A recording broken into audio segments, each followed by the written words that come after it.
here's your host, George Plaster.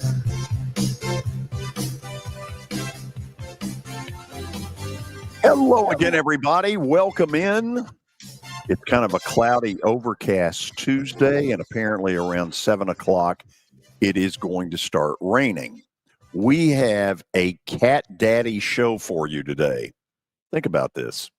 Tony Basilio joining us from Knoxville at 3:20. David Cutcliffe talking quarterbacks at 4 o'clock. And then my buddy Brad Logan from down in Oxford, Mississippi, who is as wired to what's going on at Ole Miss as is humanly possible. That's a Cat Daddy show. It is great to have Kelly Holcomb back, even when he takes pot shots at me. Kelly, how are you? I'm good, George. How you doing? I'm good. We got a good show today. I know we've got a lot of folks on, man. You're ready. Get ready. Yes, You're ready. Absolutely. What do you think? Ready? Well, I don't know. Parker ready? Let's find out. Parker? Oh, I'm always ready. Parker's got on a free, looks like DCA deal. That's right. So he's dressed better than normal. I got this when I went to the state championship in 2018. Mm-hmm. Did you win? Is that where you went to high school, DCA? Mm-hmm. Yep. Okay. All right. Yep. Did you win, Parker? No, we did not win. Okay. Thanks for bringing that back up, George. I'm sorry to have brought that to everybody's attention. Hey, Kelly, how many times do you think George has said Cat Daddy in the last 24 hours? I don't know. That's not a common phrase for George. I've never heard it, so I'd say probably 2 or 3. You should have been here earlier when I was trying to help George send a mass email. It was hilarious. No, shut up. Really? That's out of bounds. That's off limits. That is pretty they funny, though. already know that technologically I'm not quite It's just funny at other people's levels. I'm not You know there what? yet either there, Parker. Let's see you put together a Plaster and Friends bowling night. Yeah. Plaster fired back.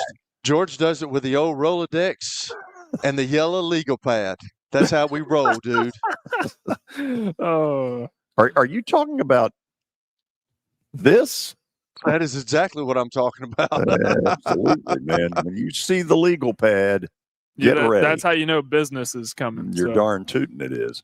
Okay, let's get Terry McCormick ready and raring to go. But first, before you put his picture up, how about some words of wisdom through the folks at Dr. Gill? I wasn't ready. Oh, that's... Are you tired of living with back pain? What would you do if the pain was gone? At the Dr. Gill Center, we've helped thousands of people over the last 30 years break free from pain and get back to living life. We're committed to your outcomes, and our caring team listens, understands, and offers real solutions to neuropathy, back pain, and joint pain without unnecessary surgery or medication. Choose the clinic that listens. Choose the clinic that cares. Call the Dr. Gill Center today at 615-882-4838. Let's make your pain-free life a reality. The Titans caused some pain from time to time over the last few years. Terry McCormick is Main Street Media and TitanInsider.com. So what good news do you have for us today? Well, George, I'm going to tell you this. I think there is a very, very good possibility that all those folks have been wanting to see Xavier Restrepo get the chance to play with Cam Ward. There's a possibility that could happen on Sunday. Why would you not do that? I mean, it's not like they're competing for anything. True. I mean, this kid is, I guess the biggest thing that's holding him back, other than the fact that, he's not very fast by NFL standards, is that, he really doesn't have much of a role on special teams. So he would have to really be, unless he can do something on special teams, he's taking up a spot that somebody else who can do special teams, would be down instead of him. So I think the situation is like this, as depleted as they are at wide receiver, chances are James Prochet is going to get a call up, and probably Restrepo would be second in line.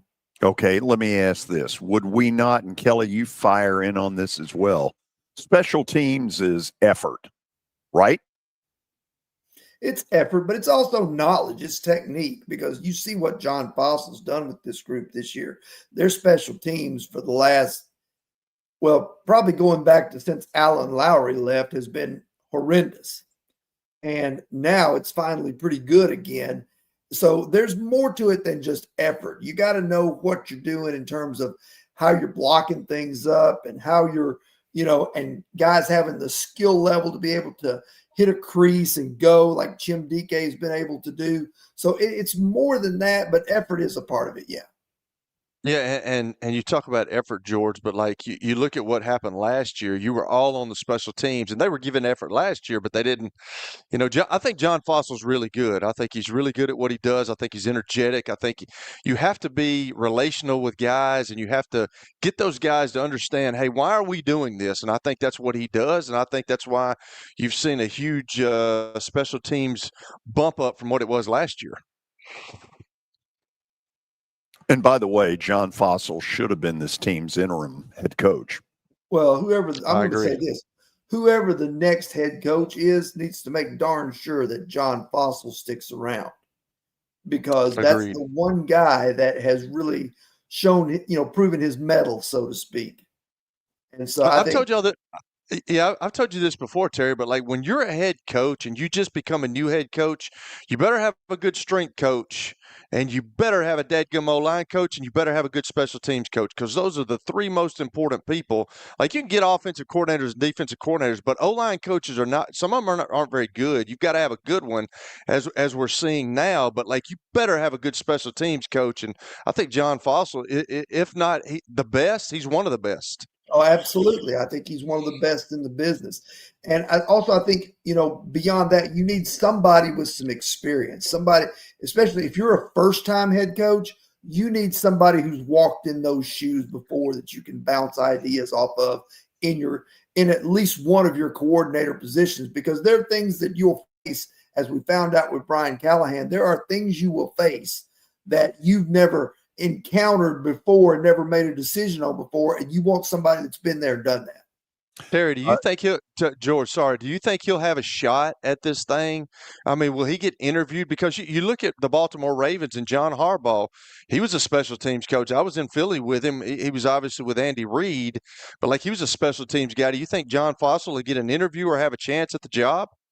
I'd say it's probably a long shot, but if I were them, I would leave no stone unturned, and John Fossil certainly is somebody that they could, consider. I think the reason that he didn't get the interim coach job was because Mike McCoy was already on staff, and really as an analyst or whatever, he doesn't really have a specified role. So it was easier just to hand it off to him rather than John Fossil have to divide his time between being the head coach and also overseeing the special teams. Okay. We'll leave it there. Terry? I do have one question, George. Oh, sure. The yellow legal pad, is that because your iPhone 6 wouldn't hold all the stuff you need in it? Bang. Again, I will tell you. Let's see you try to put awesome events together. That's awesome, Terry. Yeah. Way to go. Just hammer him. When was the last time the Yankees won anything? We won a pennant last year. Win something that matters. A pennant matters. Hey, see you tomorrow. See ya. Okay, that's Terry McCormick, Main Street Media, and TitanInsider.com. George, are you ready for this? Yeah. Sponsored by the Tennessee-Illinois basketball game, Saturday, December 6th at Bridgestone Arena. Tickets are on sale now at Ticketmaster.com. Time for America's favorite daily sports update. Yeah. I got the sponsor right this time, George. I deserve a little bit of credit. Maybe a nice steak dinner Lord. On behalf of Kelly. Do we have Billy on speed dial? He'll be at the bowling event. He correct? certainly will. I'm sure you all will trade notes. He's a jerk. Okay, George, I told you that I would save this for the update. Lane Kiffin has denied that he was given an ultimatum by Ole Miss, that there is a deadline that he has to give the athletic director a notice that he will be leaving. He said that was 100% not true and that he's focused on the rest of the season. However, he did not say that he's not looking around at other jobs. Brad Logan will join us today at 4:25. If there's anybody who knows what's going on at Ole Miss, it's Brad Logan. You'll want to listen. And I thought that was interesting because McAfee asked him about it, and that's what he said. So I don't know. We'll see what Brad has to say. The college football playoff rankings will be released tonight. And a personal thing that I would love to see, I want to see USC in the top 12. Fair or not fair? Fringe. What is up with you and these former Pac-12 teams? I mean, you're Oregon, you're USC. What are we doing here? Am I You're wrong? Southern. You're a Southern guy, dude. I Like, understand we don't even that. know about their programs. What do you mean I don't know about their programs? I said we don't. Nobody in the South cares about USC and Oregon Okay, except that's you. fine. But do they not? They have a top 12 resume in my mind. Okay, it's No. fringe. Fringe. Okay. Somewhere between 12 and 16 lies the truth about Southern Cal. Okay. And we'll find out the truth about them because they play Kelly Holcomb's beloved Oregon Ducks this I week. will say this, though. Their band is awesome. When they get into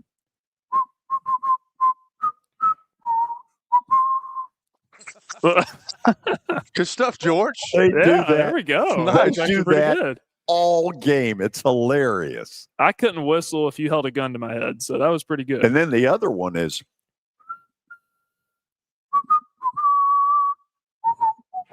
thank you. Yeah. That's actually not bad. I'm impressed. We have a college basketball doubleheader tonight. Michigan State and Kentucky at 5:30 on ESPN, and Kansas and Duke at 8 o'clock. And we will have a play on that Kansas Duke game. And Kelly, we are in the middle of a one-game winning streak. Pitiful. I've never What's seen the this, saying, George, two from is a you. I streak? really haven't. Yeah. Is that the saying 2 is a streak? Keep going. By the way, our intern Ty's not happy with you, George, because he knows your record and he is a Kansas fan, and he said that he's not happy that you bet on Kansas tonight. Wow. Okay. So Well, I'm just passing along the information. here's advice for him. Deal with it. Yeah, You we'll heard him, tell Ty. Ty the same. We'll tell Ty the same thing we tell you. Go play in the street, Ty. Kelly's back. CJ Let's go, Stroud. Parker. Don't let that frazzle you. Let's go. Not- We got I'm more not updates. frazzled. Trust me. It seemed like you were a little I'm bit. not frazzled. You I had- was just waiting for you had nothing to say. I was waiting for George's laughter to calm down before I got into the next thing. It looked to me like it really it frazzled you. Frazzled. Yeah. Consider me frazzled. That's a legal pad word. Frazzled. Houston Texans quarterback CJ Stroud is still in concussion protocol and will be out versus the Buffalo Bills on Thursday night. Yeah, which means Davis Mills will start, which means the line for Buffalo might go up a tad. For they were not exactly the 27 Yankees in here on Sunday. No. No. Nobody's the 27 Yankees. Kelly, it is so good to have you back. I would say I'm happy to see Kelly, but I don't want to lie to America. America? Oh, really? America. Really? America's listening. Okay. Nobody cares about your opinion, Parker. America. The people at USC They really probably do. I'm advocating Oh, for I'm them to be in the sure. top 12. Whoop So. This is Dude. unbelievable. Are you helping Oregon and USC with NIL money? No. But You should. George Not- is not off what he contributing makes to here. Haynes King's NIL fund. I do know that. No. They don't play any defense. I'm George soured is at about to get pissed off because he's sent money down there and they're not going to beat Georgia. That's going to be a fun Move on. show. That's Move going to be a on. fun show. Have you guys seen the video of Draymond Green engaging with the fan? Okay, so I know the NBA has talked to him. But you know what? At some point, these fans that have these seats, what the Nicholson seats at courtside. If you keep calling somebody what that guy called Draymond Green, you're asking for some of it. Yeah. First of all, where the hell are the ushers?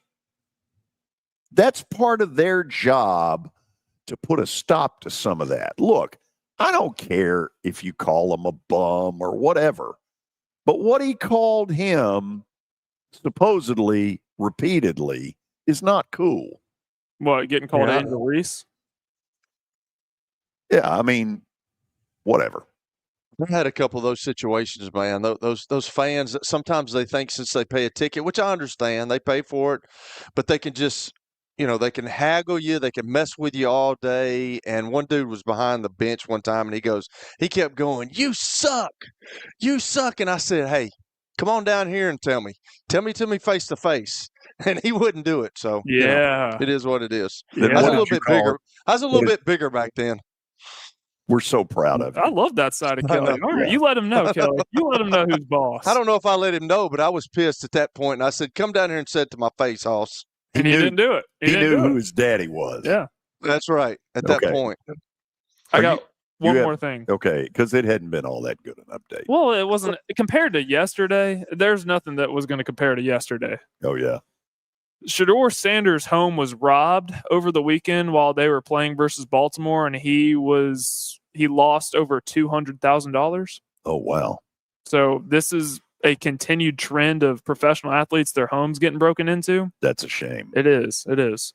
Okay, after the break, we begin what will be one superstar guest after another. Tony Basilio will join us from Knoxville. We will delve into the Boo Carter exit, or in this case, not exit, but didn't even show up for the game. And you know what? They said, "You're out of here." We'll talk about it next on the George Plaster Show. When I got my first car, my dad told me, "Keep the gas tank full and my number on speed dial." Now parents are telling their kids, save 615-242-9000 just in case. I'm Blair Durham. If you or someone you love is in a wreck, call us. We're here to get you the money you deserve. A golf cart from Mikey's Motors is the perfect way to get around this summer. Whether you're going to the park, the pool, or the playground, do it in a brand new golf cart from Mikey's Motors, Franklin and Murfreesboro. Summertime fun in Tennessee. That's what we sell at Mikey's Motors. Come see how we roll.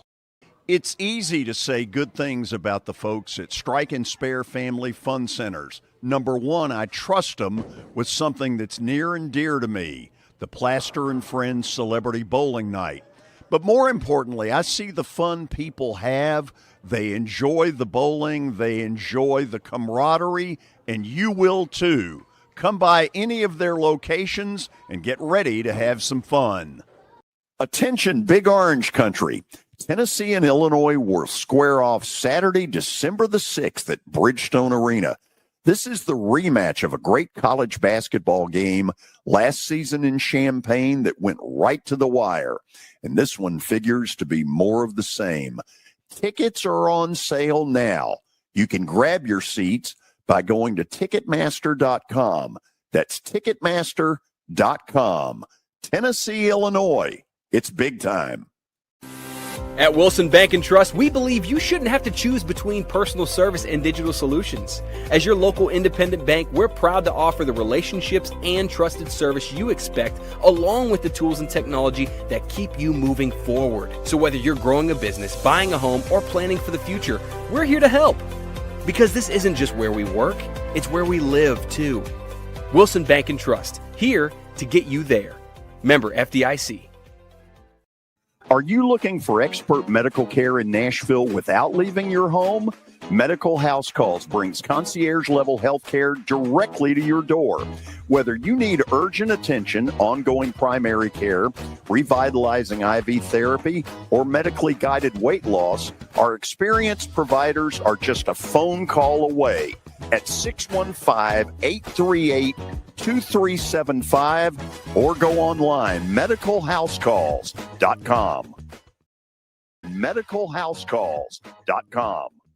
ESPN Radio lives here. Your sports live here on ESPN 94.9 The Fan.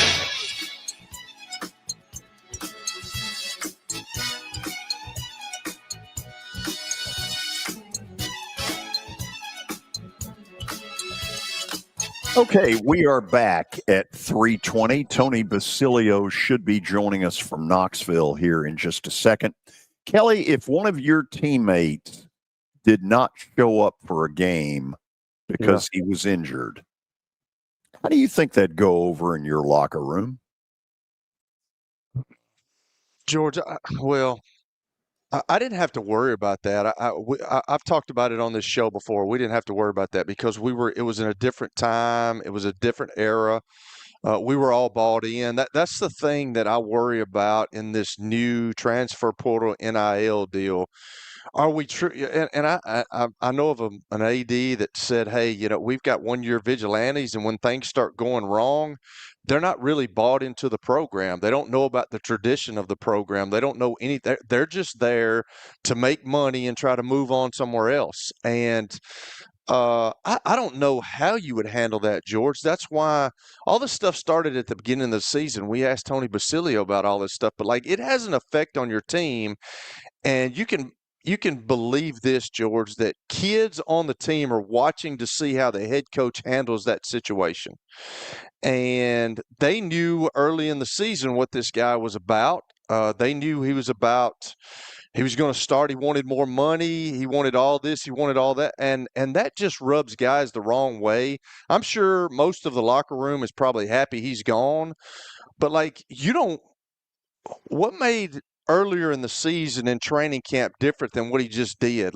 He's already shown you that he's a flight risk, to be funny about it. He's kind of a flight risk. Yeah. He might not show up. He might not do, if he gets upset and you allowed him to stay on the team and then he's returning kicks and he's doing, and then, even if he, is he trying to hurt the team? Is he fair catching balls that he probably should have tried to return? Is it these are questions that you have to ask yourself. And in my locker rooms, we would have had guys that would have physically fought him. Now, you can't do that stuff anymore. Nobody does that anymore. But we had guys that would physically fight the dude, and we would have had guys that had gone up to the coach and say, hey, we do not want this dude on the team. Get rid of him. Fortunately, I played for a coach in college and in high school that handled matters like that and made decisions early. They knew what was going on. He had a beat on his team, and that guy would have never made it out of training camp. Okay, let's get right to Tony Basilio, who joins us from Knoxville. As we learned, I guess it was 3 weeks ago, Tony had great info on the Tony Vitello stuff, and I have no doubt there'll be more of the same on the Boo Carter situation. So give us your 2 cents worth of what happened and how did it all go down? Well, I mean, it was just going to happen. It's kind of like Kelly was saying. The thing about guys like Boo Carter is you make a deal when you deal with those people, and they're not serious people. And football today, college football today, is like it's like a semi-serious pursuit. I mean, we're literally living in a world, George, where Lane Kiffin, who, 5 years ago, nobody took seriously. Now LSU fans and Florida fans are having apparitions of his family showing up in their spot. His family's visiting both places at the same time. Meanwhile, he's got to coach a playoff team, or does he? Is he going to get to coach a playoff team, or is he not going to get to coach a playoff team? I guess my point is, somewhere in the middle of that, a Boo Carter, who Tennessee paid several $100,000 to keep around because they thought he was going to have a really good year after flashing last season. and they paid him, and he just kind of disappeared in the summer. And at that time, we reported, and fans didn't like it, but I thought it was a great sign that there were people on Tennessee's football team that went to the head coach and said, "Hey, you've kind of made us the leadership council here. We don't want him on this team." But they decided to keep him because most head coaches are going to keep guys that are talented or that they deem talented, whether they're a pain in the rear end or not. And this guy is a super world-class, obviously, pain in the rear end. But the backstory is that he got hurt. Last week, he was supposed to report with his teammates on Friday.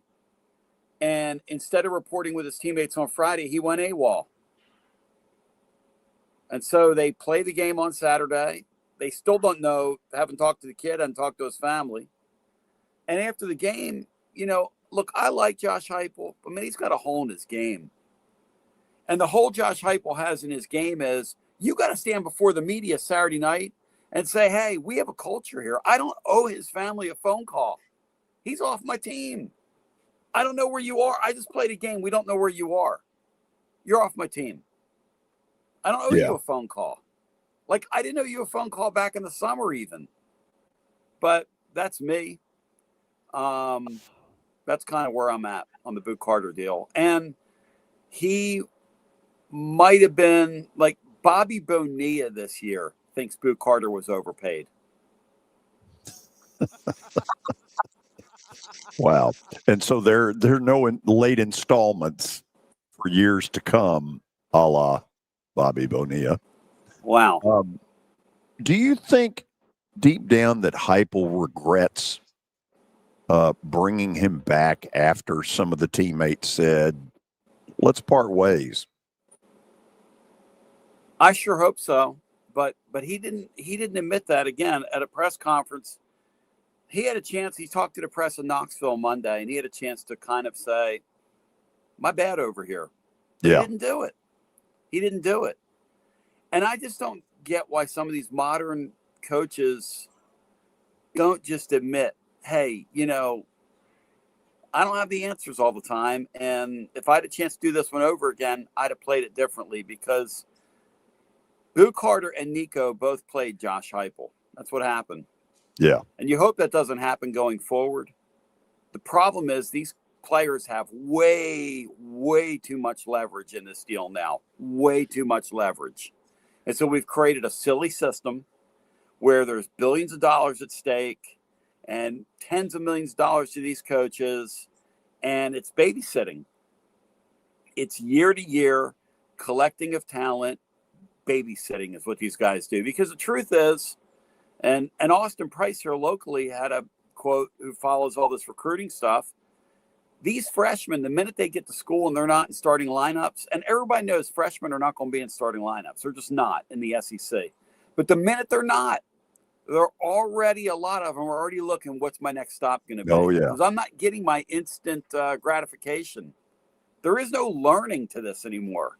It's me. And what they teach Boot Carter?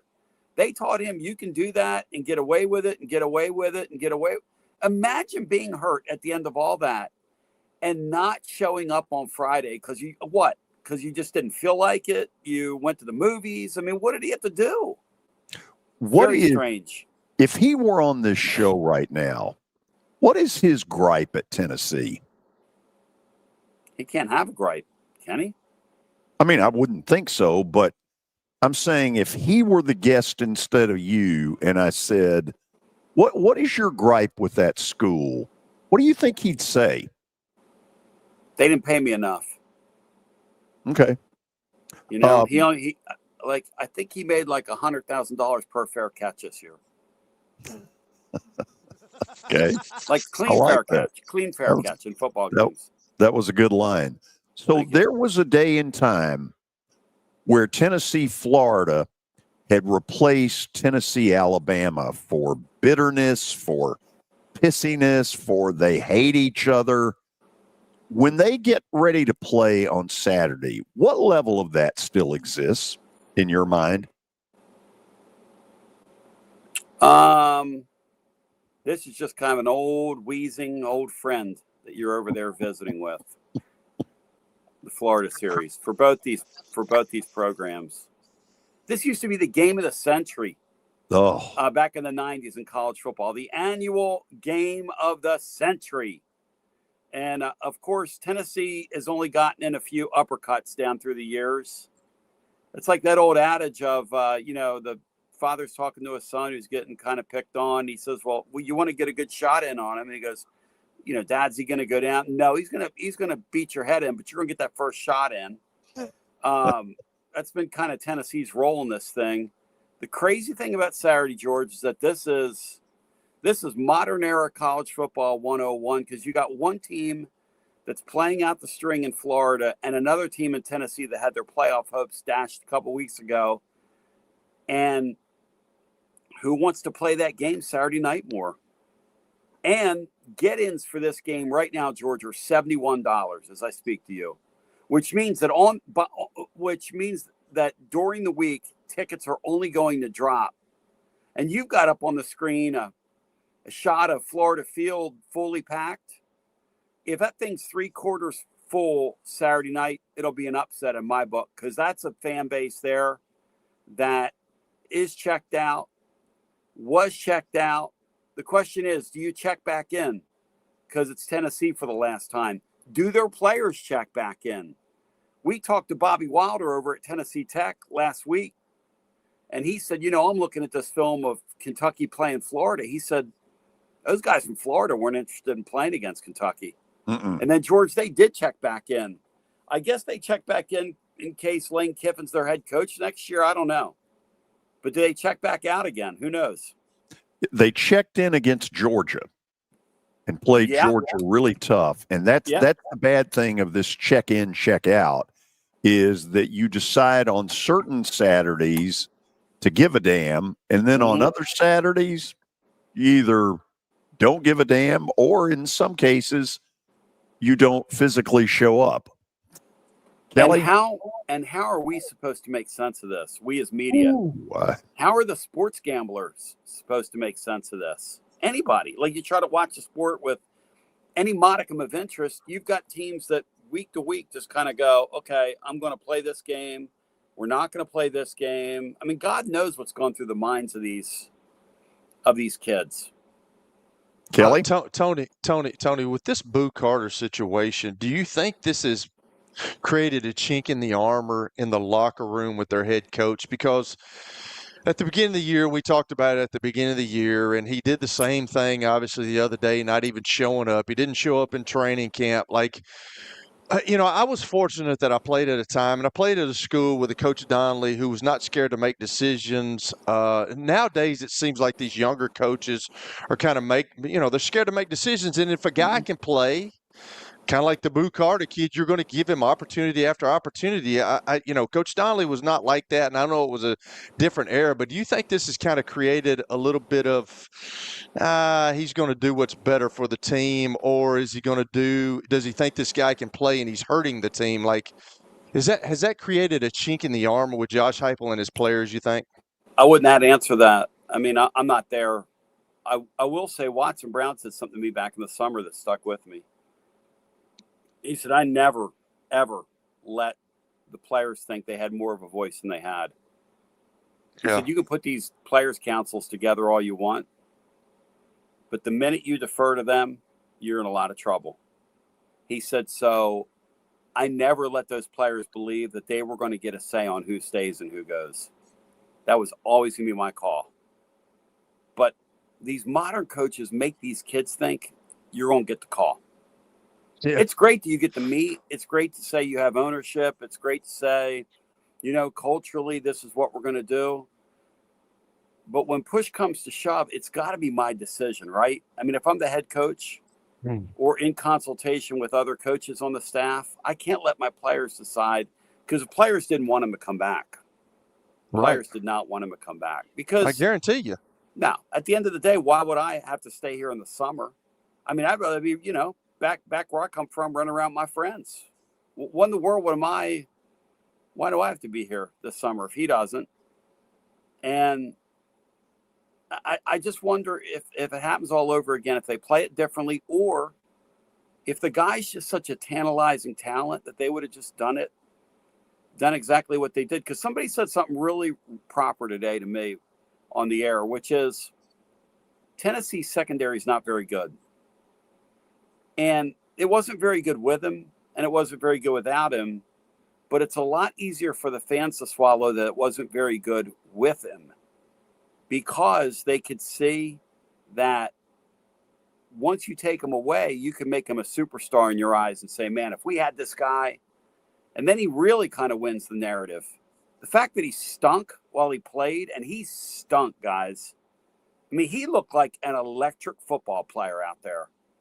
The thing where you turn, I say that, and the guy's over here and he's doing this, and that's what Boo Carter looked like this year when they put him on the field. Like, he didn't know what he was doing. And how could he? He wasn't there in the summer. You kind of alluded to this, Tony, and this is the problem that I have, and I brought it up multiple times, but you're Tennessee, and everybody, you made the 12-team playoff last year, and everybody's made such a huge deal about getting in this 12-team playoff, and now you've lost 3 games. Are the kids still in it? Are they still bought in? Like, how is a coach, how's a Josh Heupel or all these other coaches out there, how do they get their players to play? Because, like you said, this used to be a huge contest, and it was at the beginning of the year. It was used to be the 3rd game of the year, but this was a huge deal, and I don't know, with all this stuff that's going on now, it's as big as it was, and UT has not done very good when they've gone down to the Swamp. They hadn't won many games down there, and if you go down there with them losing a coach, Billy Napier, they've got an interim guy. They're not playing very good, but if you go down there and still don't win this game, like, how do you keep your guys in this stuff right now? I don't know, but Tennessee better, because they're playing at a place where they haven't played well. And if Vanderbilt gets Kentucky, I mean, you talk about an upside down world. Yeah. And you got them coming into your building. Look, I like leftovers for Thanksgiving. I think we all do. But that food ain't going to be tasting too good Saturday night if my Volunteers lose to that freaking Vandy bunch. Okay? You talk about the sweet taste of Mama's leftovers turning sour, brah. I mean, you guys got to give me a break over here. So, I don't know, Kelly. I mean, that's $1 million question. Again, I'm back to Florida. Florida checked out in that Kentucky game. They were not interested. Yeah. All of a sudden, they go to Ole Miss, and they're totally interested. They were at Keeneland. Yeah, exactly. Maybe yeah. That's right, George. Maybe they went to Keeneland and got smoked. I'm not sure, about UT right now, and I'm not sure about Josh Heupel. I just think there's so many questions. But what is your overall? This is my last thing here. What is your overall, like Georgia the other night? We all kind of wrote them off, and now they're looking really good. Georgia, yeah. This SEC schedule that's going on right now. You get Alabama losing, Oklahoma. What do you think about the SEC, and how many teams do you think they're going to get into this playoff? I think 5 are getting in. If I was Vanderbilt, I'd be very nervous. Yeah. To be honest about it, I think that would be.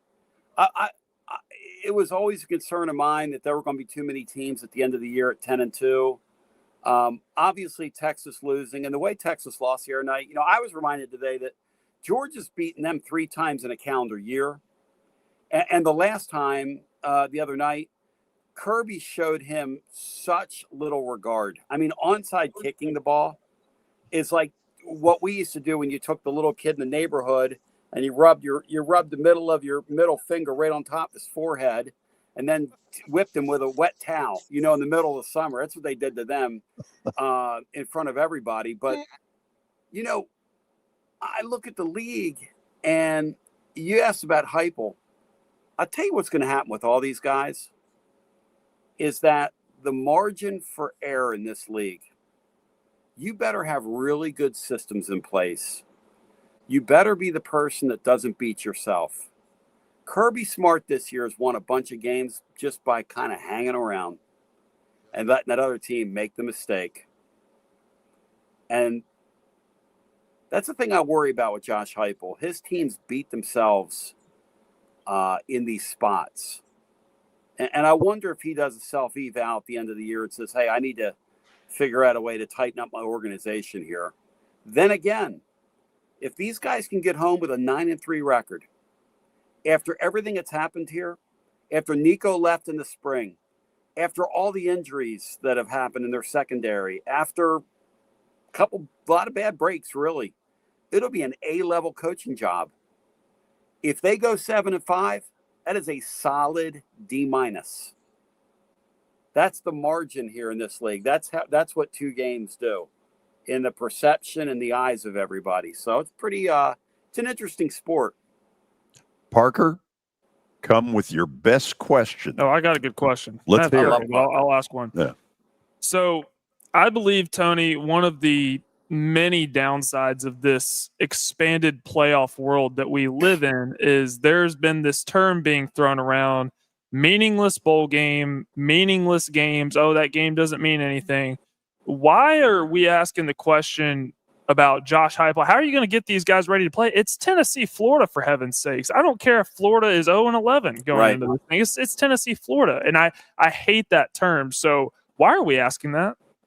Because that's where we are. But you're right. I mean, look, if I were coaching, I would put it out there like it was in a locker room. I'd walk right up to a player and I'd say, look, you do realize that everything you do tonight, whether you're going to be here or not next year, whether you see yourself here or not, or you see yourself somewhere else, everything you do tonight is going to go on tape.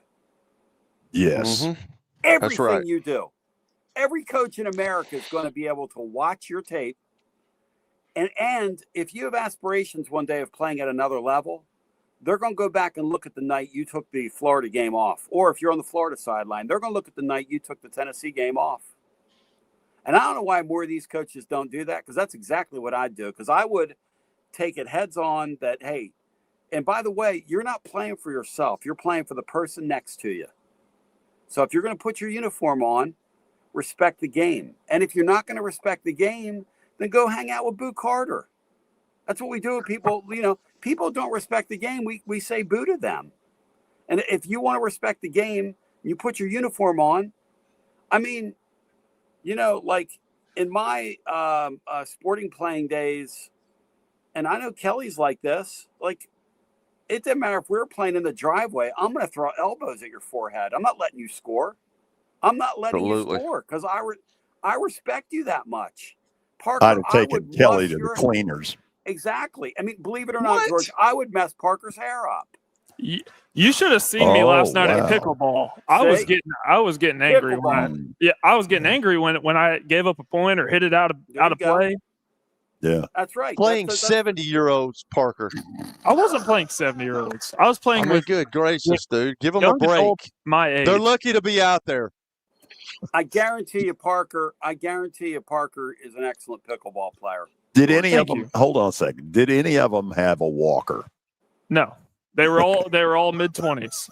They were all mid-20s. Poor Parker. I can confirm that. Parker just learned a valuable lesson. Don't bring up pickleball on the Plaster Show. So is Parker kind of, you know, we all know your relationship with Billy. I mean, is he kind of is he getting you to? Is Parker getting you to? Has Parker sent a resume? I have a friend that's never had a bad day in his life. That's his saying. Parker's never had a bad hair day in his life. And in my world right now, that's my guy Tony right there. I remember those days, bro. Hey, Tony, I just want to let you know that if one day long down the road I'm elected college football commissioner, I'm sending you an invitation to be on my advisory committee. Thank you, brother. We'll clean that sport up, me and you. But we'll do it. You don't have enough personality, Parker. We'll Sorry. Fix it all. Hey, Tony's got all the personality for me. What do I need it for? First thing we're going to do, guys, guaranteed contracts for the players. That's the first thing. Let's do it. We're going to have collective bargaining. Send USC. Let's bring back the Pac-12 and send USC and Oregon back there. Let's do question. Or the Pac-10. I'm sorry. Yeah. I'd rather have put it all back together. So good with that. Tony, if a person in Middle Tennessee, and I don't know how this could be the case, has not listened to you before, how do they tune you in? Georgie boy, I look and sound exhausted because last night we were up till close to midnight our time talking about Tennessee and Rice basketball. Ooh. We did a post-game show out of here last night. Look at Kelly's face. I know. Bane of my existence. And so when the basketball team or the football team plays, we have post-game shows here in our world. And I'm sitting there looking at my lovely wife when we got done at like 11:45 last night, and I said, who in the world is going to be up listening to a post-game show about basketball, this or those types of teams? I mean, what are we doing? Against Rice-A-Roni. Team is where you find me. Say that again. tclub.team. tclub.team. Beautiful. Hey, thank you as always. Thank you, brother. I'm going to get some sleep. Thank you. Go do it. Hey, brother. Thank you. Okay, after the break, a few thoughts on what we have heard from Commissioner Basilio. This is the George Plaster Show. When I got my first car, my dad told me, keep the gas tank full and my number on speed dial. Now parents are telling their kids, save 615-242-9000 just in case. I'm Blair Durham. If you or someone you love is in a wreck, call us. We're here to get you the money you deserve.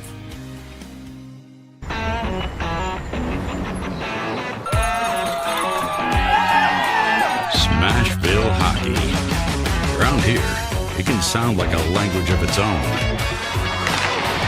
But hey, if you can pronounce Demumbrian, then names like Yossi, Shea, and Marchessault will roll right off the tongue. Nashville Predators, only in Smashville. Sports and Social at Green Hills Mall is the new home for our Football Night in Nashville promotion. Their food is terrific. Their TV setup looks like a racing sports book in Vegas. And if you're a sports fan, you can't beat it. Starting September the 4th, we'll broadcast from Sports and Social every Thursday night. There's Pop-A-Shot, great football, and the chance to win a beautiful Mikey's Motors golf cart. See you at Sports and Social in Green Hills Mall. Attention, Big Orange Country. Tennessee and Illinois will square off Saturday, December the 6th at Bridgestone Arena. This is the rematch of a great college basketball game last season in Champaign that went right to the wire. And this one figures to be more of the same. Tickets are on sale now. You can grab your seats by going to Ticketmaster.com. That's Ticketmaster.com. Tennessee, Illinois. It's big time. Here's Officer Garen Hoskins for the Metro Nashville Police Department. The Metro Nashville Police Department is on the forefront of policing in this century, and I'm glad I'm a part of it. I'm glad I get to find other good officers, other future good officers. And if you're watching today, or you yourself or someone you happen to know is interested, join MNPD.com. Feel free to reach out to us because we need good officers, and it's a great city to work for. Man, we're very glad to have them. That's just going to be the start of many. If you want to be part of the Plaster Show advertising family, it's simple. Just email me, plastergeorge@gmail.com. Again, plastergeorge@gmail.com. We will fit your budget and your needs. It's the George Plaster Show. Your sports live here on 94.9 The Fan.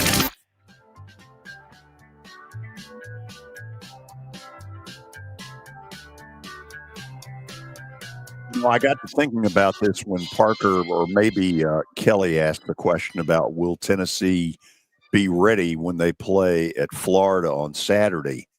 In the 90s, Florida had beaten up on Tennessee pretty good, and there was this growing frustration and anticipation of Florida coming into Neyland Stadium. And John Ward was still Tennessee's announcer. I don't remember what year it is, but if somebody can get on our comments section and tell me, Ward had this great call. Florida misses the field goal in overtime that I think would send it maybe to double OT. In his description, he gives it a big old no, sir-ree. And he keeps saying, no, sir-ree. And when you think back to then and how much Tennessee hated Florida, and also vice versa, Florida hated Tennessee as well.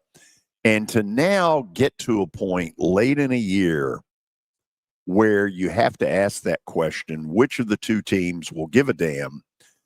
That is one of the flaws to the playoff system right now, is that if you're not going to be in it, this is a possibility. And that's unfortunate. Really is. And Parker, I understand totally what you're getting at, but I think this new age athlete man who's wanting, just like the Boo Carter situation, he didn't get paid enough. And I think that we've made the 12-team playoff such a big deal in college football now that if you don't make it, it's hard to motivate young men to keep playing. It truly is, in my opinion, when they don't have, like, that's in the National Football League, that's what we're trying to do. We're all trying to just have a chance to go to the Super Bowl. We understand that. But, like, this is a new era in college sports and college football where these coaches are having to do things that NFL coaches normally did. Normally, you just went and played, and I think it was a huge, when George talked about it and when Tony talked about it, these kids, and that's what they used to always tell me when I was in the NFL. Hey, you might not be playing for us next week, but you're probably going to be playing for somebody. So you better get some good film out there. And I don't think these kids understand that, because they're going to watch, like Nick Saban watched like if he was recruiting a kid, he watched every play that kid had, because he wants to know, if we're losing, is this kid going to keep playing? And it's terrible that we have to ask that question right now. And I think you're totally right. But you do have to ask that question, because I don't know if it's the same intensity that the Vols are going to carry to the Swamp down there just because it's Florida. And you've got these one-year guys that are coming in who don't know the tradition. Now, I'm sure they've heard about it, but like, they truly don't know because they hadn't been there. They've just been there for a year. So it's ridiculous that we have to ask that question, but I think that's where we are. Is this a true statement that Josh Heupel needs to toughen up? True. Yeah, I would agree with that. I wanted to interject something that Kelly said, and I don't know how many people are actually going to believe me when I say this, but it's the absolute truth. When we had this 4-team playoff era, and you guys remember the slogan, "Who's in? Who's in?" That was thrown around all commercials all over the place, and we expanded this playoff to 12. It's really what this is. It's an ATM masquerading as the college football playoff, because now everybody has this idea in their mind that, oh, it's playoff or bust. It's playoff or bust. Vandy, if they don't make the college football playoff, they haven't won 9 games in a regular season since 1915. It's been over 100 years. Do you think that's a meaningless season to Vanderbilt just because they didn't make the playoff? And that type of attitude, that type of thinking has infected all these players. And it is sickening, and that's one of the reasons that I hated that the playoff even expanded in the first place. It's probably more likely to happen, though, when you're used to being anywhere from 7 to 10 wins a year, and you've got real expectations every year that are either get to the playoff or it's not really a success. And, you know, it's just a fact of life. That is the way it is. For instance, Michigan. I don't think Michigan's going to get in the playoff. I do believe that Michigan will be ready to take on Ohio State. And I don't understand why we're having to question that about Tennessee against Florida, because there was similar hatred, Tennessee, Florida, to Michigan, Ohio State. At least 20 years ago, there was. Agreed. I agree. I hate to have to ask those questions too, but like, I don't know how these coaches are doing it right now, guys. I really don't. We're keeping these guys, because it's a new age, it's a new era. I understand that. You got to be willing to do all that stuff, and Clark Lee's done a good job. I think these coaches have done a good job of adapting to the situation. But when you get into it, like Tennessee, like Vanderbilt has never been here before, so there's something that Clark Lee can. He can stress to his kids and stress to his players, we still playing for something. But like Tennessee is used to being there. They had a couple of decades where they weren't very good, but they went to the playoffs the first time last year. And, it was kind of bust for them. They wanted to go, and then they had the Nico situation, and then Aguilar came there. And I think they've had a tremendous year with bringing a kid in at the beginning of training camp and learning the offense, because as a quarterback, it's hard to do that. It takes years to be in the same offense. And I think that's what these young kids don't understand. All these quarterbacks are going for the money, and they're transferring to these other schools for the money. It takes a long time to learn an offense and be very good in it. Okay, you got 20 seconds, Parker. Agreed. Learning a playbook in, I don't know, a couple months, not an easy thing to do. So I just think that goes to show Joey Aguilar has had his problems with turning the football over, but the fact that he's playing at this level is impressive. The 4 o'clock hour is going to be loaded. Stat of the day, who knows? You got it yesterday, George. Then David Cutcliffe, and that's a big old thumbs up. And then Brad Logan, who is as wired into the Ole Miss situation as anybody, to tell us what's really going on, because now we've got conflicting stories as of about 4 hours ago. This is the George Plaster Show. If you are paying too much for your health insurance, you know what? You need to contact the folks at Pancoast Benefits. Pancoast works with businesses and individuals to tackle the high cost of health insurance. Whether you're a business owner, large or small, self-employed, between jobs, or over the age of 65 and in need of a Medicare plan, Pancoast can help. They make understanding your benefits less difficult and more personal. So check them out today, pancoastbenefits.com, or call them at 615-292-3400.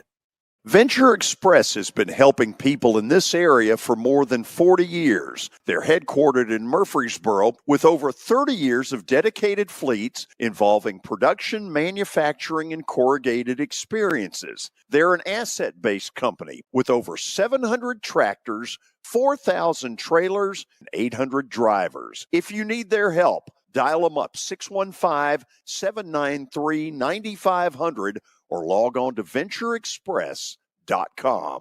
Introducing the Putting Zone, which offers a revolutionary indoor golf experience featuring state-of-the-art putting surfaces designed to replicate real-world course conditions. The Putting Zone will open to the public Saturday, November the 22nd. And what a great way to spend the holiday season with family and friends. It's located at 3040 Sidco Drive near 100 Oaks. Get ready to improve your golf game. Experiences. They're an asset-based company with over 700 tractors, 4,000 trailers, and 800 drivers. If you need their help, dial them up, 615-793-9500, or log on to ventureexpress.com. Introducing the Putting Zone, which offers a revolutionary indoor golf experience featuring state-of-the-art putting surfaces designed to replicate real-world course conditions. The Putting Zone will open to the public Saturday, November the 22nd. And what a great way to spend the holiday season with family and friends. It's located at 3040 Sidco Drive near 100 Oaks. Get ready to improve your golf game. The wait is over. The largest sports book in Kentucky is now open at the Mint Gaming Hall, Kentucky Downs. Feel the rush of every play in a venue built for sports fans. Catch all your favorite games with an 80-foot screen, stadium-style seating, and live daily broadcasts from VSiN, the sports betting network. Plus, download the Circa Sports Kentucky mobile app today and start betting like a pro anywhere in Kentucky. The largest sports book in Kentucky, Circa Sports, is now open at the Mint Gaming Hall, Kentucky Downs. For the love of the climb.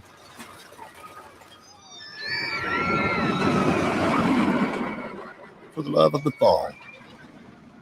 For the love of knowing your kids' laughter is the sweetest music there is. For the love of Tennessee. Travel safe.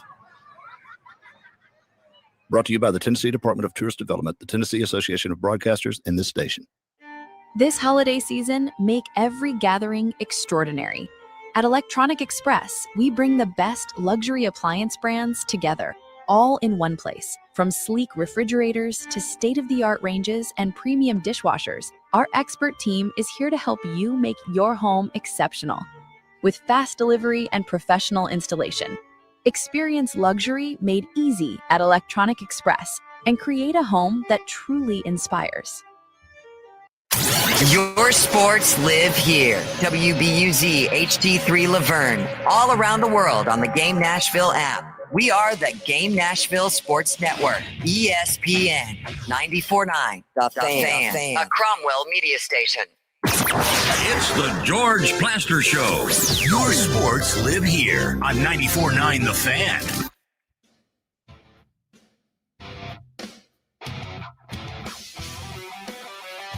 Time for our stat of the day, brought to you by Apple Collision Centers. Shedeur Sanders currently has the worst QBR in history with 13.9. Whose record did he break? Whoa. Worst QBR in history? Kelly, I happened to see it. It was bad. Tell us. It was really bad. Do you have any thought here as to an answer? I have no thought. Currently has the worst QBR in history with 13.9, but he's only played one game? What was it? A half? Yeah, it was the second half when Dylan Gabriel got hurt. Go ahead and give us the answer. Kim McQuilkin. Really? Look at the nice crowd at Old Atlanta Stadium. This is where the Braves started their Atlanta existence with a lot of empty seats, and then it spread to the Falcons with old Kim McQuilkin. That was a joke. That really was. But a nice photo of him. What a name. It was. Look at the crowd. Kim McQuilkin. I count 3 people in the picture as far as a crowd at Atlanta Stadium. I think you're right about that. And then a couple cameramen. Yeah. Okay, we welcome all of you officially into the 4 o'clock hour from our digs at the Fordyce Center in Bellevue. It is time to welcome back to our microphones, and it is a real welcome when we say hello to Coach David Cutcliffe. David, how you doing? George, I'm good, and I'm going to keep you on task. I'm not getting started today, so we can stay with the topic. Last week, people were like, what are they doing? So I'm all here. All ears. I think it was great. I loved it. Yeah, please don't apologize. That was a fantastic conversation. So, okay, I am gonna pick the brain of a quarterback guru here. You ready? Okay. Yeah, who are we talking about? I knew you were going to say that. So Saturday, I noticed that now at times it was under pressure, but there were other times where Ty Simpson just was not as accurate as he has been most of the season. As a quarterback guru, when you have a quarterback that starts to be a little bit inaccurate, what do you do the next week with him as far as working on that? That's a great question. You know how golfers go to swing coaches to get back in their tempo, their rhythm, right, so to speak. One of my favorite coaching tools I got from a great, phenomenal basketball coach, Coach Perry, John Wooten. There's a difference in being quick and being hurried. When we start becoming hurried, we lose our rhythm, we lose our tempo. You're never going to throw the ball consistently, accurately. And I'm not here to coach Ty, but we all know that there's been more pressure than what we would be used to, and that's been challenging, and a little less run game. The greatest friend a quarterback has is truly the run game. which consists of a lot of people, not just your offensive line. And there's a lot of things that make you successful running the ball or not. So I think it's easy to get hurt. And when it happens in a game, and all week long, I'm just sitting back paying attention, not studying it. All I can hear is pressure, pressure, pressure, Oklahoma pressure. Brent Venables dialing up pressure. When that gets in your mind, guess what you start thinking about? Better be in a hurry. So I would really be back focused on rhythm.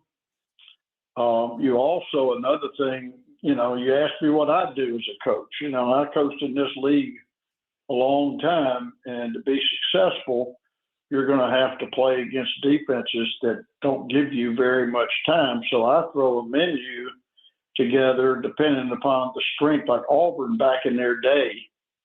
I would not, this was with Coach Dye there, I wouldn't have a pass on our menu, George, that was over 2.9 because you were going to find trouble.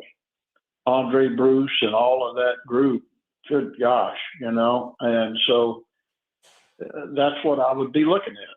I'm not coaching there, so, that's kind of I feel a little guilty saying that. They got great coaches. They do, and they know what they're doing, and I know them. But I'm just basically, in general, answering a question about any quarterback is what I tried to do. Right.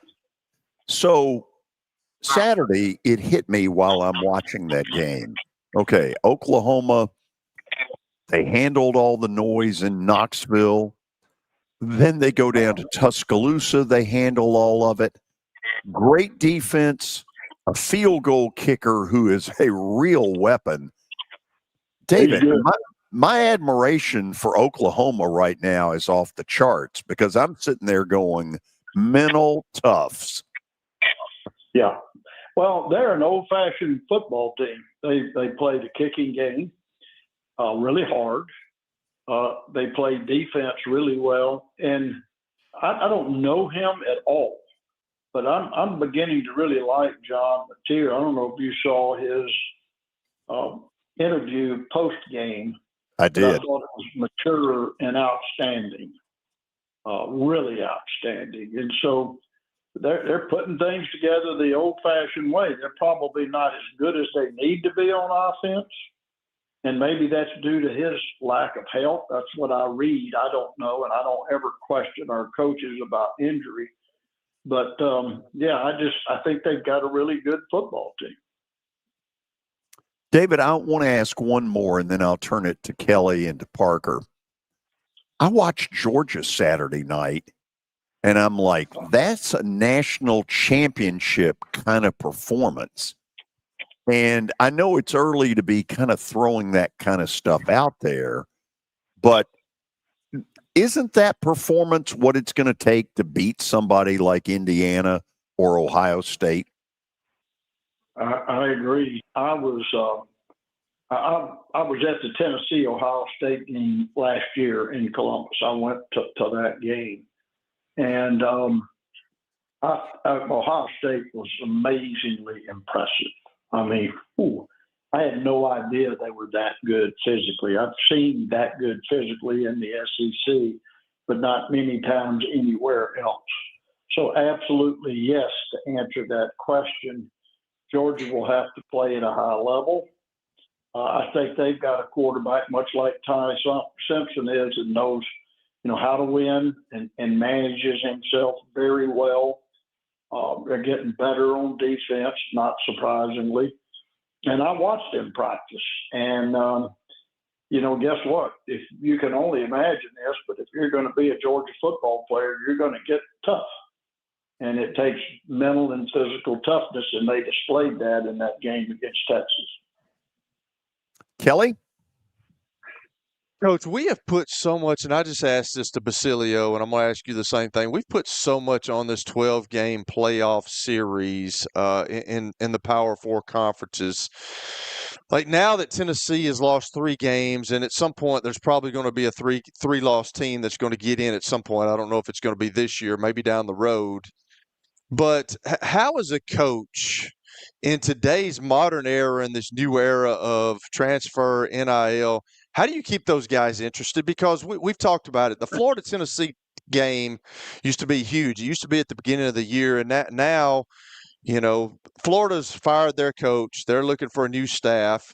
Tennessee's not going to the playoffs. You got guys that have come on the UT campus that have only been there for a year. They probably don't know the tradition. I'm sure they know it now.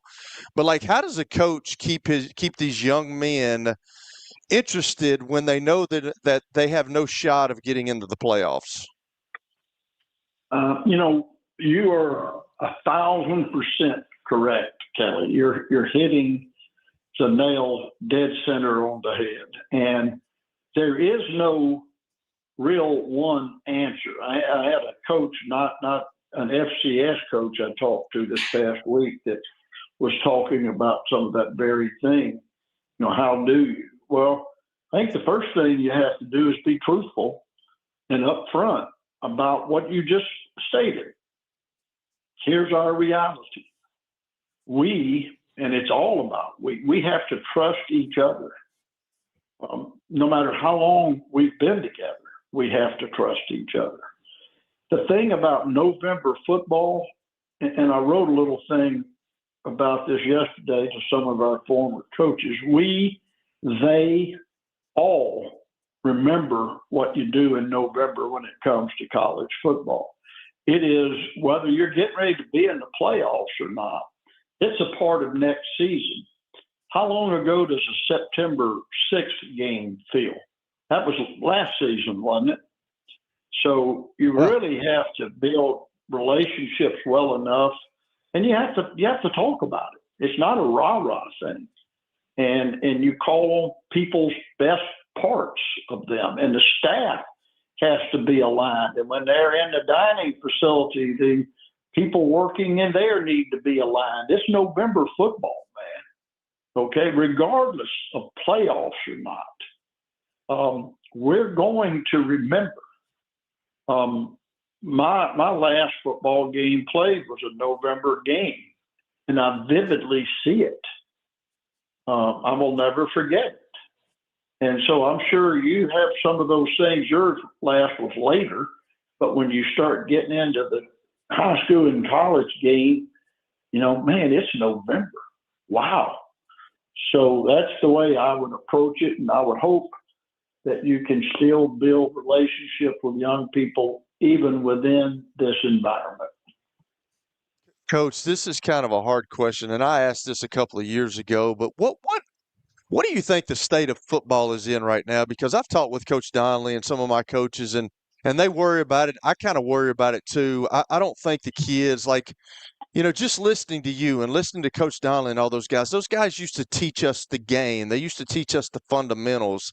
And with all these young men moving, we just brought it up, and I brought it up to you before, but when you've got a quarterback who stays one place 1 year, and then he goes to another place the next year, and then he's looking for another place the next year because he's looking to get paid more, there's no way that you can learn an offense. There's no way that you can show what you can do because you don't really know the intricate details of the game in that offense, and it takes a while. But I just want to know what you think about the state of football right now, because I'm worried. It's huge right now. College football is huge. The NFL is huge.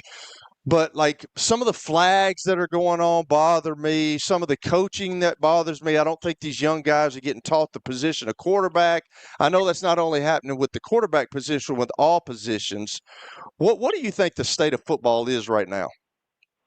Well, as the game is played, you're absolutely right in my humble opinion. There is no shortcut to play the game as you should play it. One of the things that, and I love my high school coach, probably the best ever, and the state of Alabama, but he used to always talk about perfect practice makes perfect. And I was one of those kids that believed it, and I tried to be perfect, and guess what? We never are. And what I came up with this motto, and this is the truth, and it leads to what you're talking about. What practice makes is permanent. We become what we repeatedly do. If we have a lack of individual time, which I see, because everything has to be taught more schematically because of these short tenures.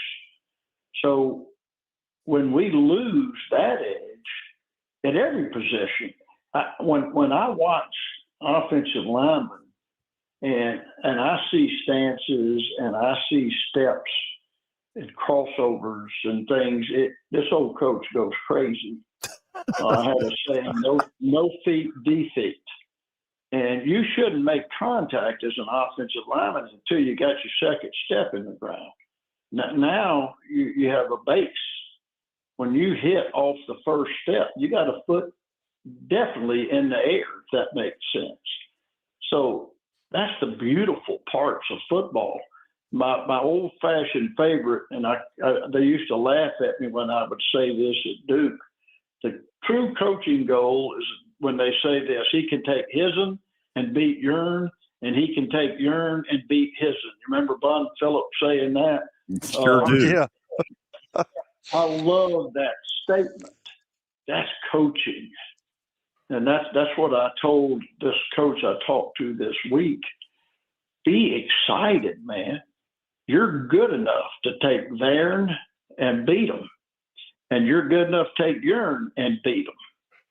So anyway, yeah, and you're right. I don't want to beleaguer the point, but it's not, the quality is not going to be the same. The penalties, I call it the area of hidden yardage. When I see all of these useless, crazy penalties in the kicking game, I've seen in games I've been to lately, 30-yard returns negated. And when you walk it back 10 from where it was, then it was a 45-yard hidden yardage loss. That gets you beat. And I'm seeing more games are actually being lost than they are being won. We talked a bit about one, and I am impressed with Oklahoma, but they didn't beat Alabama. You know, Alabama lost that game, unfortunately. And I'm not criticizing any of these coaches because I didn't have to live in this. I couldn't do it. I'm not nice enough to be worried about portals. Okay, so I'm sorry. I'm beyond my time, George. You know, David, a bunch of people are. Parker, you get one question. Okay. Make it a good one. Coach, we're going to try to solve all of college athletics problems with this one question. So it's pretty clear that the players have never had more leverage in today's game than they've ever had. And one of my biggest gripes, especially with the Olympic sports, not just football, with conference realignment, you have USC traveling to Rutgers on a Tuesday night for a tennis match, and then they may have a 8 a.m. calculus exam the next day. I don't think that's smart. How do we find a way as an entire college athletics community to limit the amount, and I'm trying to figure out a good way to say this, limit the college players' voice where they're not the ones controlling the coaches, but also at the same time making decisions that benefit the college athletic or the college athletes themselves? Well, and the college athletic voice is being heard more than ever, but I don't think they are policymakers. We need to strengthen their voice by making adult decisions about education. Let's start there. This is supposed to be higher education athletics. When you're traveling across the country, that has nothing to do with higher education. That has everything to do with money and conference alignment. Conferences have always been relatively geographically sound, right? I mean, it is what it is. That's where the names derive from for the most part. I mean, let's face it, the Big 12 originally was the Southwest Conference, the Southeast Conference, the Pacific Conference, the Atlantic Coast Conference, the Big 10 was very much geographically sound. If we don't quit de-emphasizing academics, then we're lost. That is the reality. We are lost at that point. I don't know who can do that. I'm tired of judges telling us what to do. I'm tired of lawyers telling us what we have to do. I think you have to gain control institutionally, all of the institutions. That's why the NCAA was created. It was in the best interest of the athletes. It was a sound principle that would guide it into the educational process and the safety, health, and well-being. Do you really hear that being talked about? I'm sorry, people going to get upset with me, but this has been a trend. It's not new. This has been coming. When I was coaching at Duke, I served on a lot of these committees and listened to the direction this was headed. And one of the simple terms was, well, every other student can do this. We got to treat them like every other student. And I'm like, wait a minute. No, they're not every other student. They have a very unique challenge when it comes to time management, when it comes to distraction and work. And I said, they have jobs that are extremely difficult, all of them. And let's let them focus on being students. But I hear it all the time now, even in meetings. They say, well, the student athletes want this. Okay. Well, that's not best. What do you do with a child when they're young and they say, we want this? You answer with two letters, N-O. So, Parker, the answer you just got is why Coach Cutcliffe is on my committee of 12. When I get to a point where I get to appoint the committee, he's going to be on it. You have to. Me and you both are running for the same position. Well, whatever. I tell you, I am concerned about young people. That's why anybody in my era got into coaching. You were wanting to mentor young people, and I worry less about college athletics than I do about. I worry much more about college athletes, and I'm talking about long term. What Coach Bryant used to say all the time: if you teach them everything that's right about how to win, you're teaching them how to live their life successfully. I love that statement, and we all need to try to abide by that have any role in college athletics. David, you are the best. Thank you for doing this again. Well, appreciate you guys, and let's just keep working together to make a difference. Public opinion was what Abe Lincoln said. Without public opinion, you can't get anything done. With public opinion, you can get anything done. So let's move and charge, right? You don't hear that kind of smarts on our show very often. No, that's good stuff, Coach. David, thank you as always. All right, you guys take care. Bye-bye. See you. He's the best. He's David Cutcliffe. Good, man. Love having him on. Learn something every week when I listen to him. After the break, we're going to Oxford, Mississippi. Brad Logan's going to join us, and he's going to tell us what is going on behind the scenes, because we got one report saying one thing, we got Lane Kiffin saying another. This is going to get interesting on the George Plaster Show. When I got my first car, my dad told me, keep the gas tank full and my number on speed dial. Now parents are telling their kids, save 615-242-9000 just in case. I'm Blair Durham. If you or someone you love is in a wreck, call us. We're here to get you the money you deserve. A golf cart from Mikey's Motors is the perfect way to get around this summer. Whether you're going to the park, the pool, or the playground, do it in a brand new golf cart from Mikey's Motors, Franklin and Murfreesboro. Summertime fun in Tennessee. That's what we sell at Mikey's Motors. Come see how we roll. Attention, Big Orange Country. Tennessee and Illinois will square off Saturday, December the 6th at Bridgestone Arena. This is the rematch of a great college basketball game last season in Champaign that went right to the wire. And this one figures to be more of the same. Tickets are on sale now. You can grab your seats by going to Ticketmaster.com. That's Ticketmaster.com. Tennessee, Illinois. It's big time. Star Physical Therapy was established in 1997 with one great mission: to serve. If you're hurting, don't wait to receive physical therapy. You don't need a referral to see their physical therapist, and early morning and evening appointments are available.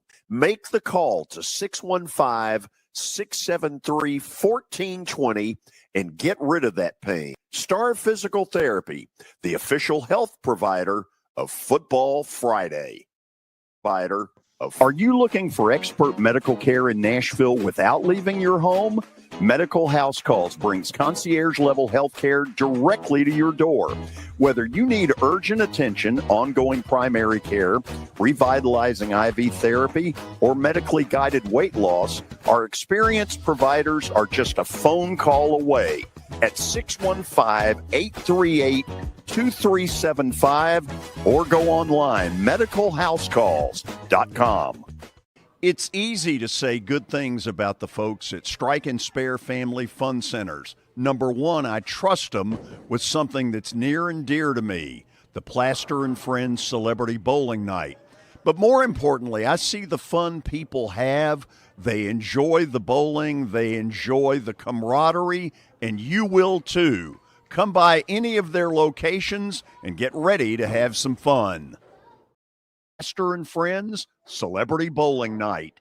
ESPN Radio lives here. Your sports live here on ESPN 94.9 The Fan.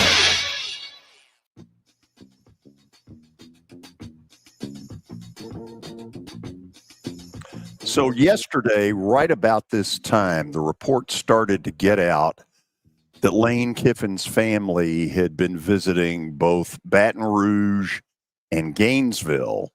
And then the report sort of doubled down with Ole Miss Athletic Director Keith Carter has given Lane Kiffin an ultimatum to either do whatever or get off the pot by the time the Egg Bowl kicks off a week from Friday. Today, Lane Kiffin went on Pat McAfee's show and said it ain't true. So in between that, I talked to my guy because this guy knows more about what's going on at Ole Miss than anybody. Brad Logan joins us to talk a little bit about this. Brad, for those who maybe are listening who have not gone to your site, read your work, kind of tell them up front where they can go to get your info. Well, I appreciate it, George, and thanks very much for reaching out. I always enjoy joining you. Pretty much all digital now. Pre-post game, Ole Miss football, some basketball, some baseball. But right now, it's all coaching. Contribute over at On3, which is a member, which is the Ole Miss Spirit, and have my own thing and just cover the Ole Miss Rebels. And right now, George, there's plenty of content. And I think what you said is exactly what Ole Miss fans are kind of tired of. And that is that you have no finality, at least in some form of, I'm going to be the coach at Ole Miss.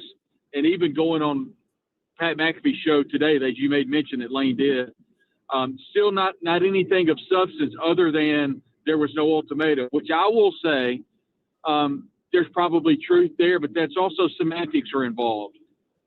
I do feel with a high degree of certainty that there has been conversations between the university and Lane Kiffin's camp to where the university would like some form of an answer.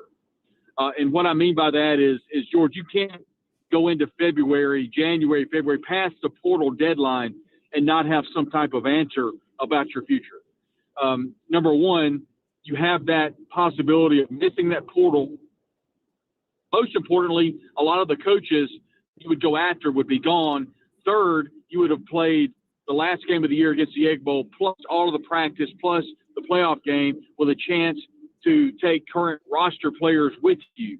Long story short, I just don't know that the university is in a position to allow Lane Kiffin to coach all of those games without some form of a written agreement or some type of agreement in place. And to me, that just stands that Ole Miss and its fan base can collectively say that Keith Carter, their athletic director, has their best interest at heart. I think two things can be true. Number one, Ole Miss is not the number 5 team in the country without Lane Kiffin. Ole Miss does not have, by the way, Lane Kiffin is 1 percentage point away from being the winningest coach in Ole Miss history. Ole Miss is not one of the top teams in the NIL collective without Lane Kiffin.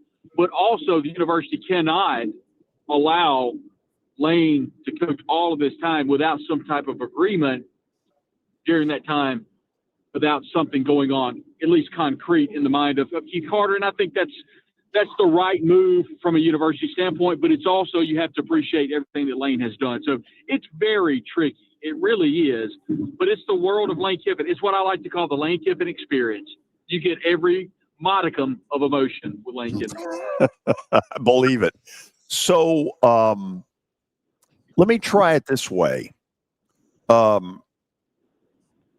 Because you're right about one thing. There's a lot of semantics to this kind of stuff. Is the whole report about family travel, in your opinion, true or not true? This is not a very good answer for radio, George, but I don't know. I don't know if it's a smokescreen from Lane's representation, a la Jimmy Sexton, to possibly leverage both Florida, LSU, and then, of course, I guess in some degree, Ole Miss. I don't know if that happened after a possible conversation with Ole Miss and Lane Kiffin's representation. So I don't know a lot of those specifics, George. What I do know is that caused an absolute firestorm yesterday when not only local media, national media began catching on to, okay, there's something here. And then, I'll be quite honest with you, I did not expect any type of news to come from Pat McAfee's interview, but I tuned in like everybody else did. And there was not a whole lot there. And anybody that thought that Lane was going to say, you know what, I'm just going to shut everything down. I'm the head coach at Ole Miss. I'm not worried about anything else. I'm sorry, you weren't going to get that, and you didn't get it. Just more conjecture, if you will. I think the one thing, George, you have to worry about is distraction. Now, Lane has done a fantastic job over the last couple of weeks making sure this is 2022. That's when Ole Miss went on the road.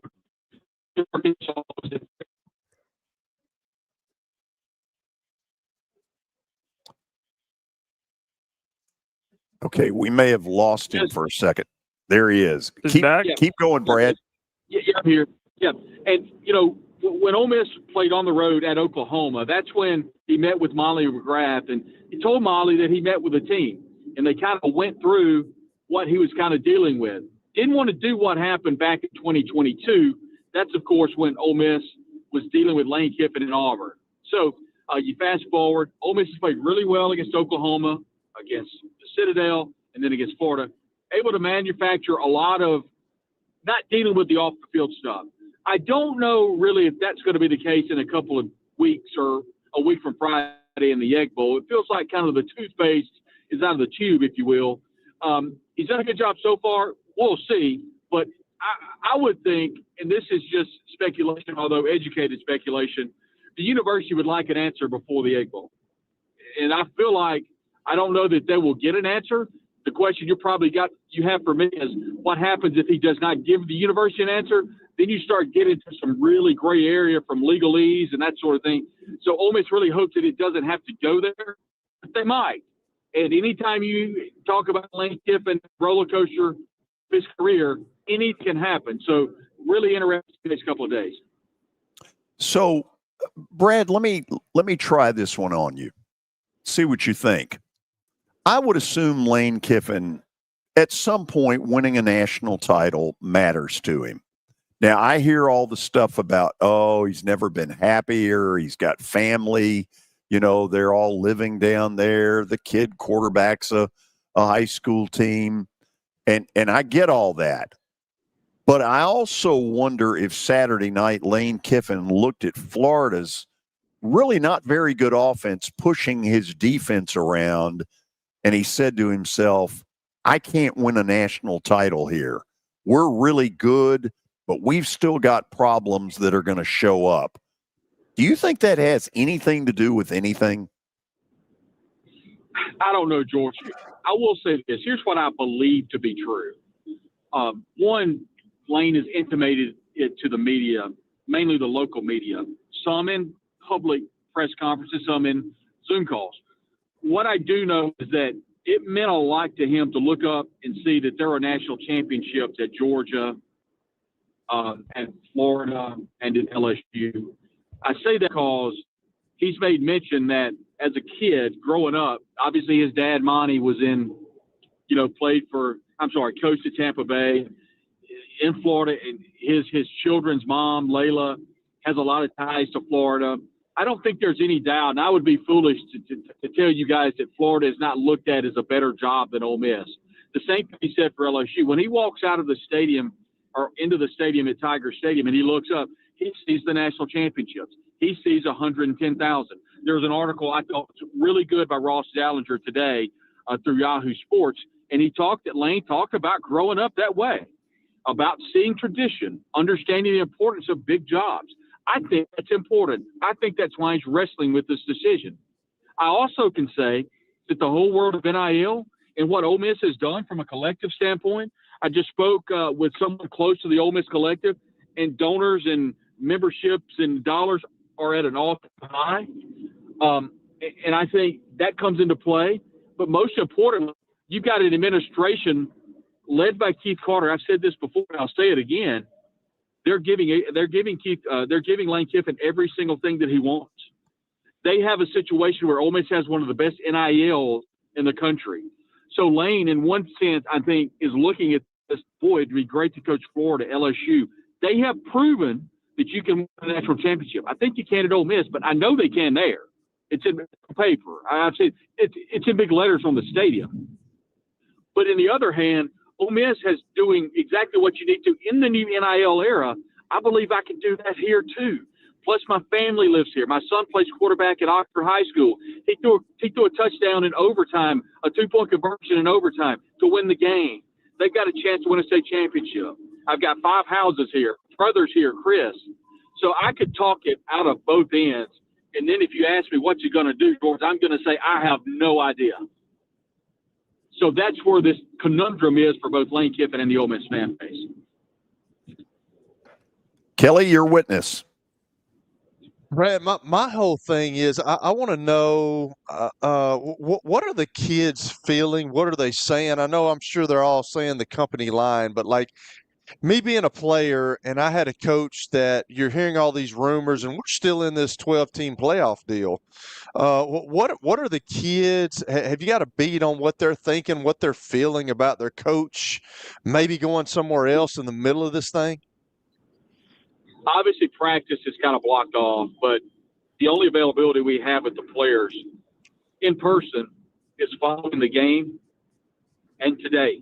And from everything that I've read today, what all we saw at the end of the Florida game, we saw Lane coming off the field with, Kawan Lacey. He whipped his belt off and gave it to him. There's this whole PTA. I'll let you guys understand what that means. About the mantra of the team, the students, and they're loving the students. They go back and celebrate. So everybody was having a blast. Honestly, Kelly, I haven't seen any consternation about any of this. And I'll say this, Kelly, when you played, when I was in college, even maybe 10, 12 years ago, I think I'm going to red shirt. I want to wear the red and blue. I want to be an Ole Miss Rebel.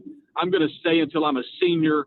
I'm going to cry with my mom at senior day, and we're going to have none of that is there anymore. We're going to live in a dormitory. We're going to eat together in the cafe. That doesn't exist anymore.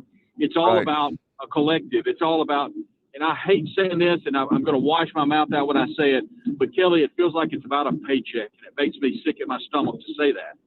But that's kind of where we are in the world of college athletics, and I hate that we're losing the sanctity of what we love as college football, the pureness of it, if you will. Although there may have been a little blemish, you understand where I'm coming from. So I don't. The good news for Ole Miss is I don't think that's going to play a factor in this. You know, a couple of years ago, I think they were distracted. This year, they're not. They know what's going on. You don't even know the roster. Many of these rosters turn over 70% every year. So I just don't think it's playing a big factor right now. Oh, and I think you're totally right. And this is my last question. And I asked this question a couple of weeks ago to somebody, but you know, we've had 5 guys in the SEC get fired so far during the season. I mean, is this a new norm for the Southeastern Conference? And that's what happens when you get big money into situations. It's like the NFL now. It's the NFL South, I guess you can call it. That's what happens when you bring big money in. You got to win. You got to win now. These boosters are giving money. They're starting to get their voices heard even more with having to give the collective and having to give the NIL. So is this going to be a new norm every year for the SEC or the Big Ten or all these schools? If you're just not up to snuff, we're going to let you go during the season. Yeah, I mean, I can't see going back. Kelly, you legitimately answered the question as you were asking the question, and that is what we've seen is this going towards an NFL model, paying players and that sort of thing with the exorbitant salaries. But, you know, Kelly, what we have seen also is how quick the trigger have been to fire coaches. You know, in years past, we would have never seen this quick trigger on firing coaches. What we saw with James Franklin, Brian Kelly, and Hugh Freeze to a certain extent, that would have never happened in years past. People would have been given an opportunity. It would have been more akin to Arkansas. You know, they kind of gave Sam Pittman an extra couple of years than we thought. But, I think the new norm is what we're seeing with Penn State, with LSU, and to some degree with Florida. And so I don't see that changing. Until there's some form of legislation, the calendar's a killer right now. The NCAA calendar, with the way the portal is, with only one portal opening in the middle of the season, it makes no sense whatsoever. They have to change that. That's why they call the hand of Auburn and call the hand of Florida so quick, and in large part with LSU, so they could possibly find out and get their bearings together to get ready for the transfer portal that's opening up while the actual season's going on. They've got to fix that. That's why we're in the conundrum we are with Lane Kiffin, determining what he's going to do and what not going to do. What he's not going to do is because this portal window is such an odd space. Brad, I'm like you. I happen to believe Ole Miss is capable of winning a national championship, because if we're talking about Indiana and football, nonetheless, being able to contend for a national championship, I believe Ole Miss can do the same thing. It seems like they've figured out the NIL part. It seems like they figured out the transfer portal part. And a big part of the recipe of winning is having that alignment. And it seems like Lane Kiffin has that at Ole Miss. How could you possibly look at LSU and everything that they have going on over there? And I know historically LSU is a better job, but right now, how could you look at LSU and see all that disarray and think about leaving Ole Miss to go to LSU?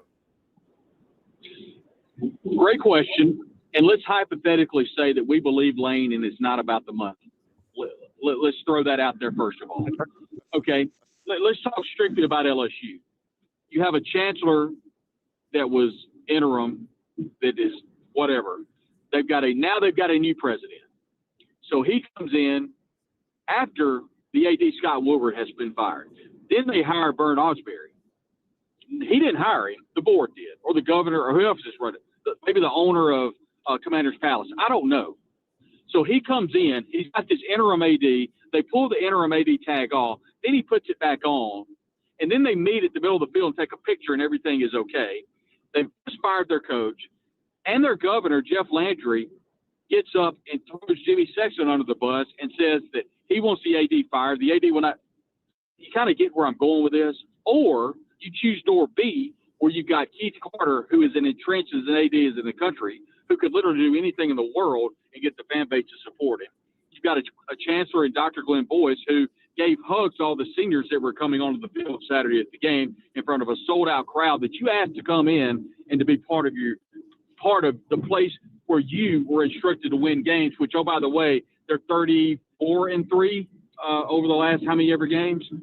And then on top of that, you've got a collective fan base, administration, all working in concert, or you're going to go to – I don't know the answer to that. I don't know how you can do that. Florida is not near as in the shape that LSU is, although Scott Strickland maybe have maybe there's a little heat on him. He needs to get this hire right at Florida. But you've got Steve Spurrier kind of hanging out. You've got to deal with that. And the expectations at both those places, for the most part, are much higher than Ole Miss. If you go to LSU and you're not in the college football playoff in 3 years, what's going to happen? I mean, they're going to fire him. And the same, I don't know if he would have that kind of pressure in Florida, but he can stay in Oxford and they can build a statue. But it's all about what Lane wants. Brad, thank you so much for taking the time to come on with us. I'm laughing because I just see this this comedy show, As the World Turns, Lane Kiffin. It's a Netflix documentary. I put it out there and it got, I don't know how many reposts and views, but that's exactly what this is. I believe it. Hey, something tells me we're going to be calling you again down the road here. Thank you for doing this. Yes, and hopefully I'll be in a better position. I can join you guys via video. It was fine impossible today. So hey, it was fine. Thank you. Always a pleasure, George. I'm always here. Appreciate all you guys do. Brad Logan, he's wired into Ole Miss. He knows exactly what's going on. We'll talk about it when we come back on the George Plaster Show. When I got my first car, my dad told me, keep the gas tank full and my number on speed dial. Now parents are telling their kids, save 615-242-9000 just in case.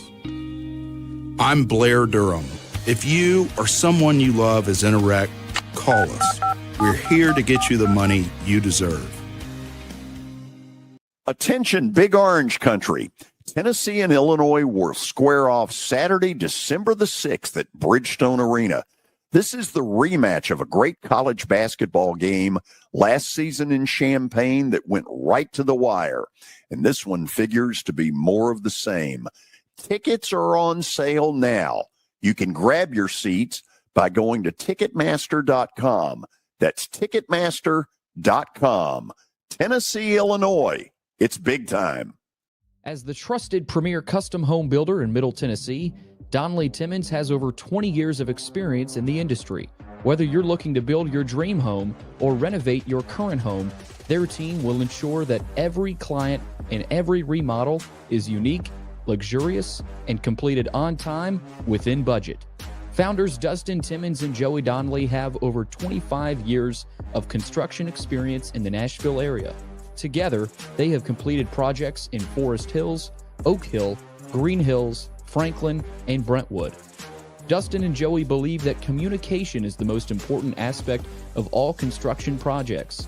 Therefore, they personally manage each project themselves and are involved in job site activities on a daily basis. Their commitment to quality and integrity has earned them an outstanding reputation among their clients. Contact them to set an appointment for a free consultation or to view some of their completed projects. Give them a call at 615-456-7983 or log on to DonnellyTimmons.com. Convenience and value, two words that we expect when we do business. Our goal at JHA Company is to deliver just that, both to our school partners and to our customers.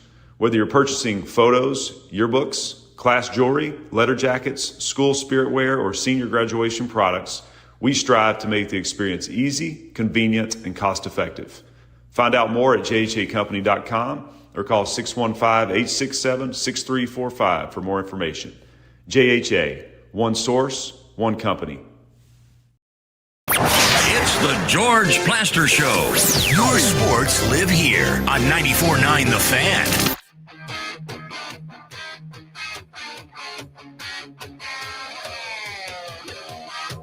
Okay, I hear a lot of this.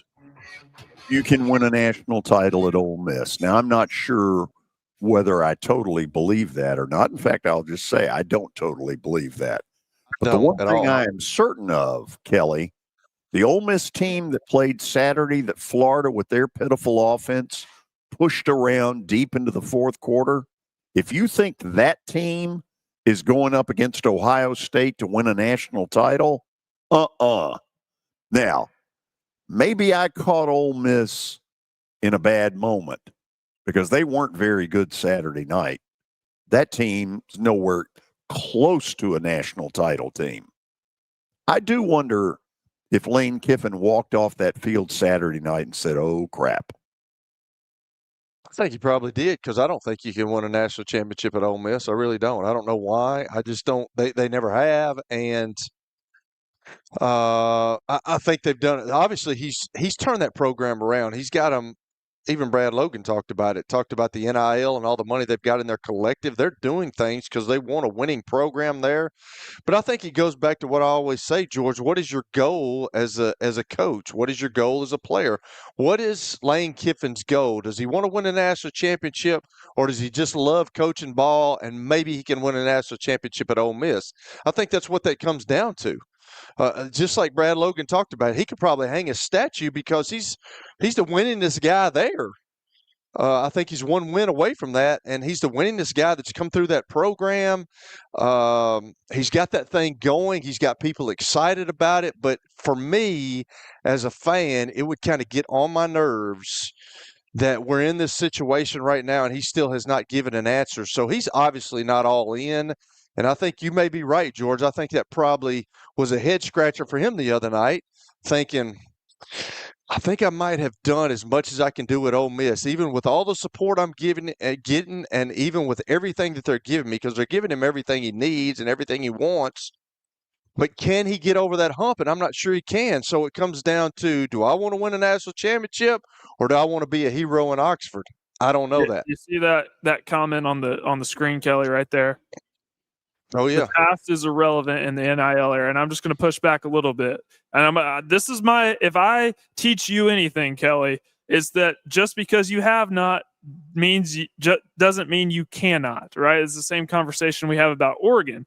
I do think Ole Miss can win a national championship under Lane Kiffin. It may not be this year because the way they played against Florida certainly gives me a concern. But if you have all the support and you're able to bring in the talent, which he's proven that he can, I absolutely believe he could do it. Did we ever think Indiana would be a national championship contender in football? No.